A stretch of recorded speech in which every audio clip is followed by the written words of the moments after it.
Why, hello, everyone. Welcome to Kiki and Kibitz. It's me, Mary, and I'm coming to you on this Felon Friday with Love After Lockup, Life After Lockup, Love During Lockup, Word on the Street. I have an Amber and a puppy update, and damn, Julius just won't go away. Let's hop right into this. So, first off, let's start with good news. Amber is one of the toughest bitches I know. I told you guys, she is one of the toughest bitches I know, and she is back. She has been discharged from the hospital. It was scary for a bit. It was really scary. I was generally afraid for my friend. She had double pneumonia. She had a blood infection. She was on life support at one point, but now Amber is home. And she posted this update herself to IG. Made it home Friday night. Going be a long road to recovery, but I'm gonna keep on fighting. I'm on oxygen and have to use a walker still. I have my strength, just no wind/breath. Doctor said I had the worst case of pneumonia he has ever seen. I had sepsis from that. Plus, I had neuropathy in my feet for about a year. This has only made it worse. God is good. Him and all the prayers and family support have brought me this far. It is only up from here. So I'm so happy that my friend is back. She is getting, on the road to recovery. Is going to be a long road, but Amber fought it and she's back. And I'm so happy. And I'm also happy to report that Puppy has been released. She was released on Thursday, I believe. I don't know, all my days blend in. But she was released either yesterday or the day before yesterday. And I'm happy to report that she is heading to a rehab and hopefully things will stick this time. As much as I love Puppy, we know that she is a hot mess who needs to get her life together. Girl, I love you, but you know what I'm saying is true. So hopefully this time around, with the scare of Amber being so sick and nearly dying, this will, kind of motivate Puppy to take care of herself, if you know what I mean. Also, if you guys haven't checked out my interview with Lamadre from season 2 of Love After Lockup, he was with Andrea.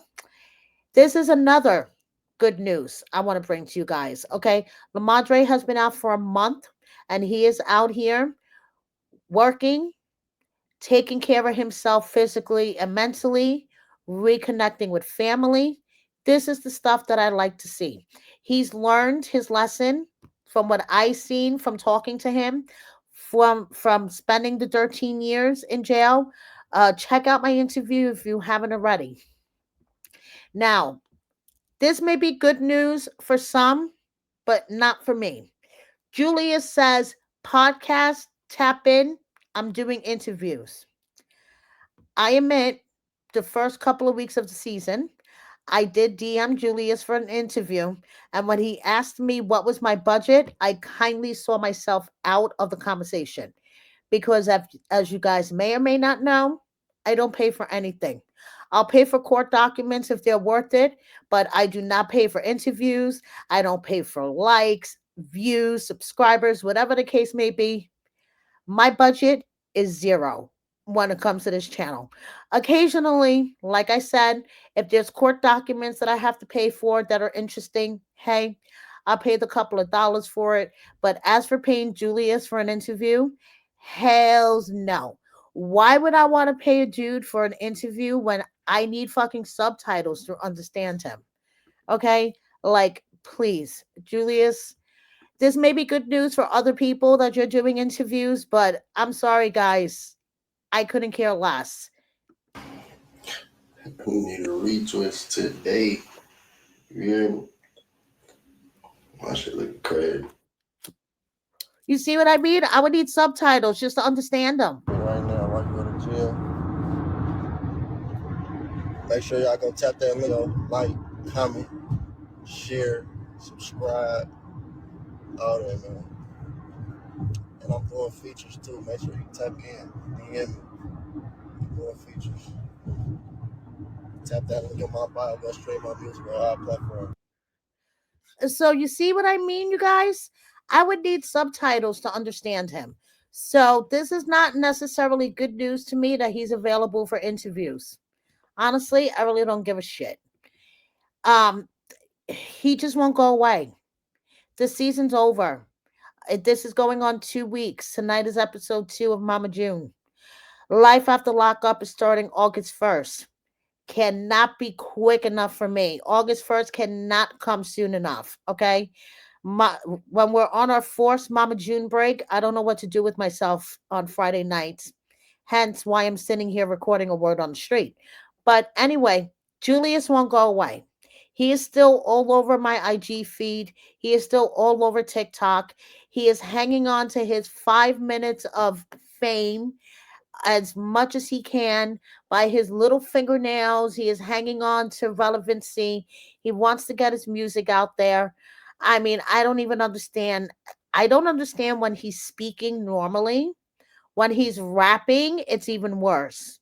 But hey, it just may be me. Alexis, on the other hand, is posting flashback pictures of her pregnancy and baby shower. And she says, for the record, you guys, okay, I don't care what was portrayed on that show. Y'all don't know Julius in real life. He was supporting me and there for the whole time. Never missed a beat. Doing whatever he could for us. Real one in real life. Been making sure I was straight right out of jail. So, Alexis defending her man. I cannot wait for these two to get the fuck off of my Instagram feed and off of my social media. And you know who else I can't wait to go away? But unfortunately, they are coming back. Mike and Justine. They will be on Life After Lockup, which is premiering August 1st. And Mike posted a little promo clip to his IG. It's also on his TikTok. I would show it to you guys, but I would get a copyright strike from WeTV. So basically, in this 1 minute clip, Mike is telling Justine that he wants to be on IG and his social media without his wedding ring because he needs to portray Montana Mills. And I guess Montana Mills doesn't wear a wedding ring. And Justine is not happy about that. And Justine is expressing to him her fears of him being an absent father like he was to his other children. And no, it wasn't only because he was in jail, because he was out on the streets doing this, that, and the third. Justine's words.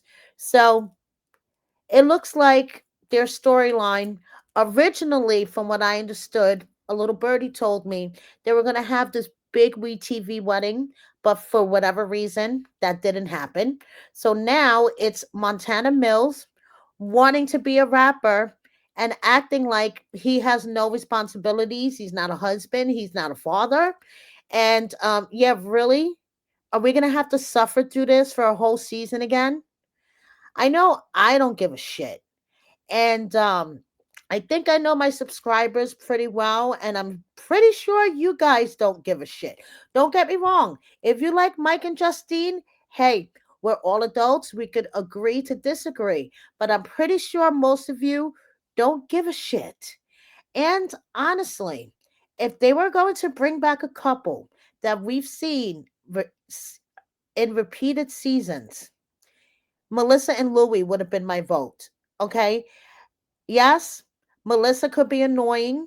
Yes, their storylines could be repetitive.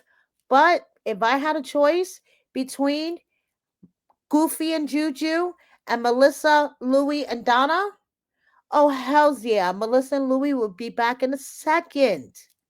I mean, at least we could see what's going on with wedding planning.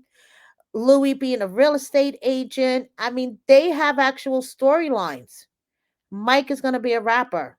Again, the guy has like fucking 10,000 kids, but he's going to be a rapper. And like Justine says, it's time to settle down and be a father and be there for your children and do things with them, like Top Golf with your son. Hey, Mike, that's fantastic. I hope to see more of this stuff. So here is Letitia in her confessional look, and her and her daughter are harvesting their own vegetables, which I find really fucking cool. I live in New York City. I don't have access to a backyard. I really wish I did. So seeing people that harvest their own vegetables and fruits and stuff like that, I find interesting. I don't really have a green thumb though, but she harvested some broccoli, which I find really cool. And you know what else is good news? Bianca, she is on her sober journey, and it's 2 months. And congratulations, because trying to maintain sobriety could be a struggle. And I'm really glad that Bianca has found that balance, and she has decided that she is going to be sober, and she is in a healthy relationship. Girl is already, letting it be known what kind of ring she would like. So I'm really happy for her. We are going to see her and Daniel's breakup play out on Life After Lockup. So that's going to be really interesting. And speaking of rings, Zariah has a really nice ring on her finger. And how the fuck are chicks going to ask her in her question and answer sessions whether Troy is packing? I mean, to me, that is so disrespectful. And honestly, I don't blame her for flipping the fuck out. And what do her parents think about her being on TV? She says, my parents don't think anything. LOL. My parents film every season with us so they know what really happened in real life and that the show is edited based on what the producers want to put out there. My parents have also called me dramatic my entire life and said I need to be an actress, so this is a full circle for us. LOL. I really like her parents. Brittany is having hot girl summer. Okay, she's doing hot girl summer, hanging out with her kids and her dogs. And speaking of Brittany, she is flying. It looks like she's going to Alaska. I mean, she's on Alaska Airlines. So, hey, that's a really cool trip that I would like to make one day. Now, speaking of Brittany, Marcelino kind of caused a little bit of a wave on the gram this week. He posted that basically he wanted to see if there was anyone interested out there to invest in him playing in these poker tournaments. So basically, you put up the money, he plays, and whatever he wins, you guys split it based on your agreement. Well, it caused quite a ruckus on Instagram, and Marcelino posted this video about it. Instagram didn't agree with my last post. Told me I was doing the most trying to fraud y'all, which is not the case. Never would I even think about it. There's a thing in poker called staking a player, as to where you put the money up and I play. I go as far as I can get, and we split the profits. Now, they also said I can't reply to anybody's comments or post for the next 3 days, so I got a lot of hits, a lot of inquiries, and I'm not going to tell you how to get a hold of me. Definitely not going to put my real number out here, but get it?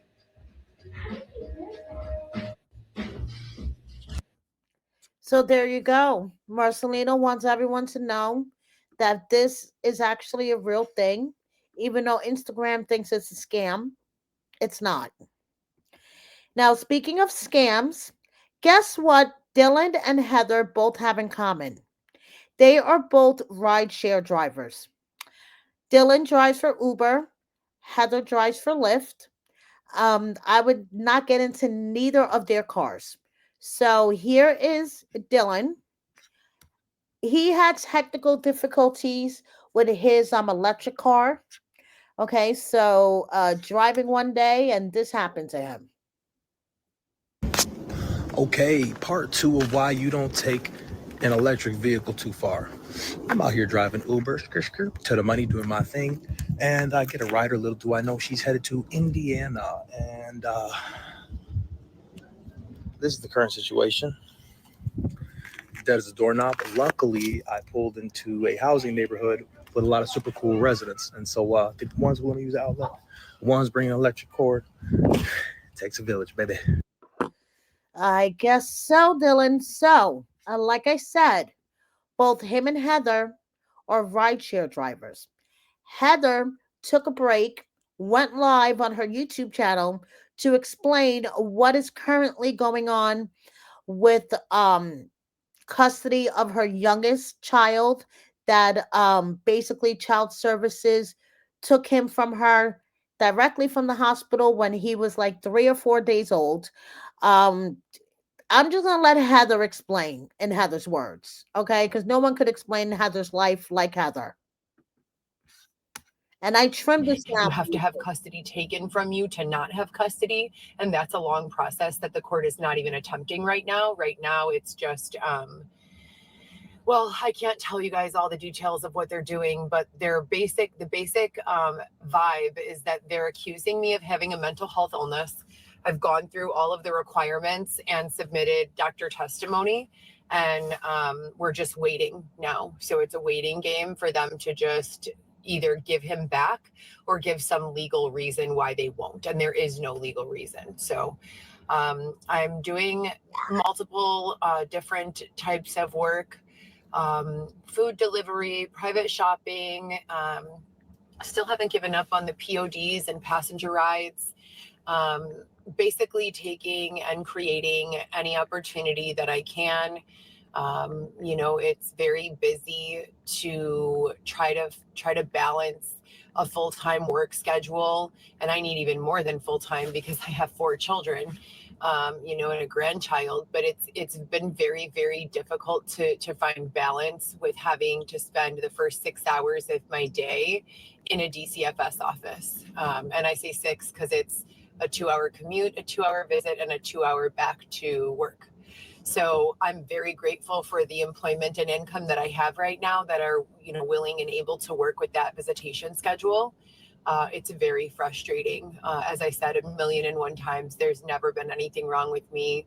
And beginning in 2019, when the reality show came out, that is when the very first and only time I've ever been aware of any narratives, going on around my health in any way, shape, or form. So it's just super confusing, and it's scary. It's scary living in the United States of America, a free country with technological advances and tons of advocacy and support, they claim. And for so much time to go on where I'm documenting so thoroughly, and nothing that I've made claim to is difficult to prove. There's proof of every single one of the claims that I've made. Otherwise, I wouldn't be making the claim. Like, have you guys seen that show Dexter? Basically, Dexter is. And then that's when she went into about a 10-minute rant about the TV show Dexter and how it relates to her life. So, as you can see, Heather is still not well, and it's really sad. Now, Mandy and Maurice, however, Maurice did do another physical therapy session, and Mandy posted it to the gram for everyone to see. And she said, "Hey, friends, just an FYI, the videos I posted of my husband today were him at his physical therapy. So, those are the type of activities that they do with him to try to straighten him." So let me share the video of Maurice at physical therapy. I have to mute the music or I'll get into trouble with YouTube, but here we go.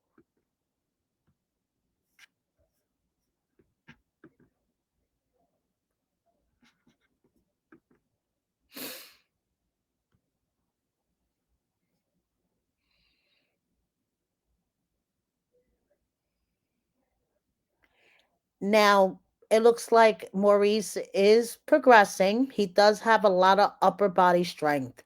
I mean, watching these videos, I mean, this is like really hard to wheel a wheelchair through sand, and at one point they're gonna have him go through gravel. And, as you can see here, he struggles a bit, but his physical therapist shows him certain tricks, I guess, to help him to make himself more mobile. But as you can see, he has upper strength.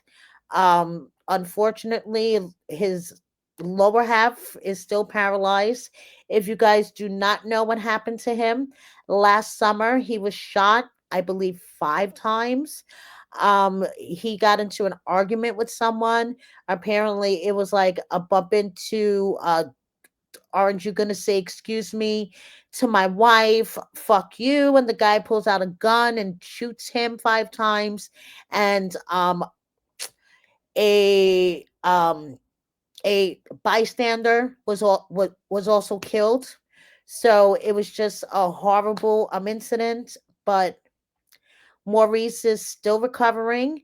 Thank goodness he's still alive. Okay, because somebody else didn't come out of that whole situation alive. So as you see here, Maurice is doing his physical therapy. Mandy is by his side, and Mandy's like, "You got it, my baby, my husband got it."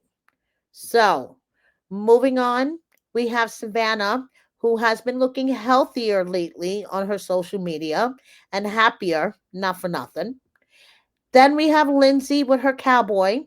If you haven't checked out the interview with Lindsay and her fiance Chad, please do. And yes, we do talk about the incident where Chad put his hands on someone many years ago, and that resulted in a manslaughter charge. Yes, we get into that whole incident. So if you haven't checked out my interview, please do. And we have Teeny and Rob, a pregnant Teeny. She is so cute. We have Garrett and his fiance Tay and their children. Then we have Key Rock by a fire pit. And they have been posting throwback videos and reels of each other. So basically, Key Rock has been busting Britney's chops with like these throwback reels and pictures, which I find really cute. And speaking of cute, we have cute kids from Love After Lockup, Taylor's son, Mason, and Jessica's son, Malik. Adorable. And some Love After Lockup cast members are doing an event, you guys. Okay. So on June 14th in Arlington, Texas, Live Wix presents Love After Lockup guest series featuring guest stars Britt and Ray, Chevelle, and Indy. So Chevelle posted this to her story, and she said, "Big celebration later that night. If you're in Dallas, you don't want to miss it." And other special guests, live band, lights, camera, action, security will be there. And we have Ayana, who has retired from her stripping days, okay, in bed with her man. I thought he was arrested. I'm confused. I really don't care that much. And for some reason, this picture of little Kevin holding his little dog at a big pool made me giggle. And someone posted on the Love After Lockup Facebook group that Sarah's ex Malcolm, do you guys remember him? The guy that's Sarah, as in Sarah, Michael, and Megan, the original love triangle of Love After Lockup. When she finally realized Michael was worse than dog shit, she started dating this guy, Malcolm. Short lived, but dated anyway. There we go. He was spotted. And I just want to thank you, everyone, for listening to me babble. Please subscribe if you don't already. Hit that like button. Share my video with a friend or 10. And please consider joining my membership. August 1st can't come quick enough for me, you guys. Bye, everyone.